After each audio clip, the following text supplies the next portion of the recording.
Hi, this is Jason from Horrific Nightmares, back to do part 3 of my top 25 90 slashers.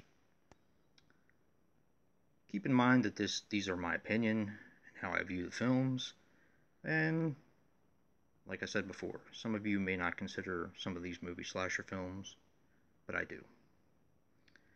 Now this one I may take a beating on. Sorry, Joe. We're going to get right into this one now. Coming in at number 15, Scream. I do like Scream, and I like all the sequels. But for some reason, I don't know if it's the big deal everyone's made about it over the years, but after a while it starts to get on my nerves. I do think this movie is done correctly as far as a slasher film, and it did bring slashers back um, after a long hiatus to the foreground anyway. But I don't know. I kind of think it's a little overrated, maybe. And I guess that's why it falls so far on my list. But maybe it's the twist ending. Maybe after you see it one time, it just doesn't have the same effect on you after you see it, during multiple watches. But I do love the cast. Drew Barrymore's great in it. Everybody seems to mention her, even though she has probably the smallest part in the film. But she's really good in it. Neve Campbell is a great final girl in all of these films. But I hope I'm not giving anything away there. But that is number 15, Scream. While I do love the film, I don't know. It just it gets old after a while. Coming in at number 14, this may surprise some people, When a Stranger Calls Back. I think this is a fantastic film, and I do prefer it over the original.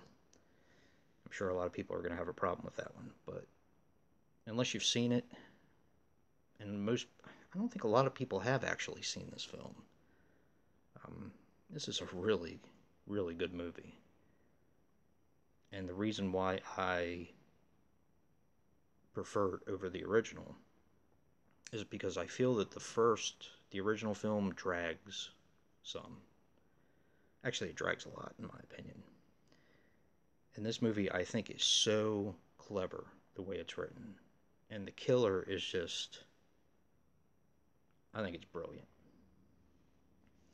And while it does kind of seem more of a murder mystery than a straightforward slasher, it does have slasher elements, and I do consider it a slasher. But I can't say enough good things about this. This movie's actually hard to find, and I had a period of time where I actually found 3 of them in a row. And of course, this one's mine. I did ship one to my friend Seth at Celluloid Terror because he had never seen it. And the other one I gave to my daughter to sell on eBay. But for some reason, there was just a run of these, and they're not exactly easy to find anymore. But what a great film. Really good. I can suggest this to anybody. If you can find it at a decent price, definitely pick it up. It's a really good one. It's very clever. I think you'll like it. That's number 14. Coming in at number 13, Death Spa. This, to me, is more of a supernatural slasher than a straightforward, but I do feel it's a slasher nonetheless. This is a fun movie. This was a blind buy for me. This is one I didn't rent in the early days of, 80s horror, 80s slashers. It's kind of one that got by me, and I was really, really pleasantly surprised by this. It's a fantastic film. Death Spa. Coming in at number 12, Strangeland. Now, I am a musician. I don't know if I've ever stated that in any of my other videos. My main instrument is guitar. And being a teenager in the 80s, I, of course, was a metalhead. Still am, to a certain degree. But seeing one of my idols, D. Snyder, make a horror film was just fantastic. And I rented this, of course, as soon as it came out, and have loved it ever since. This is a fantastic film.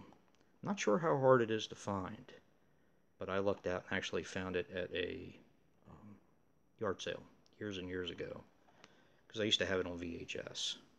But it's getting tired. Definitely an underrated slasher, in my opinion. If you get a chance, and if you haven't seen this film, it is definitely well worth the time. Coming in at number 11, Maniac Cop 2. Definitely my favorite of the franchise. I do like the first one. I like the third one as well, but this is definitely my favorite.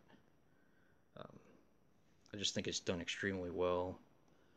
The third one, I believe, is the only one I still need to pick up on Blu-ray. I do have the third one on DVD, but I don't have the uncut version. This is really cool. I didn't even know it was embossed. Huh. Anyway, yeah, I love Maniac Cop 2. I like the whole series. And like I told you before, William Lustig is definitely one of my favorite directors. I mean, how can you not love the guy who made the original Maniac? But that is part 3 of my list of my top 25 90 slashers. And this is the last one I'm going to leave you with, because like I said, I really didn't have too many films that I own that didn't make the cut. This is one that didn't make the cut, although I love the film.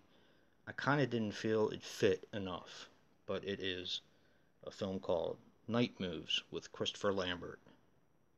I would definitely recommend that to anyone who likes horror movies or thrillers or even Christopher Lambert.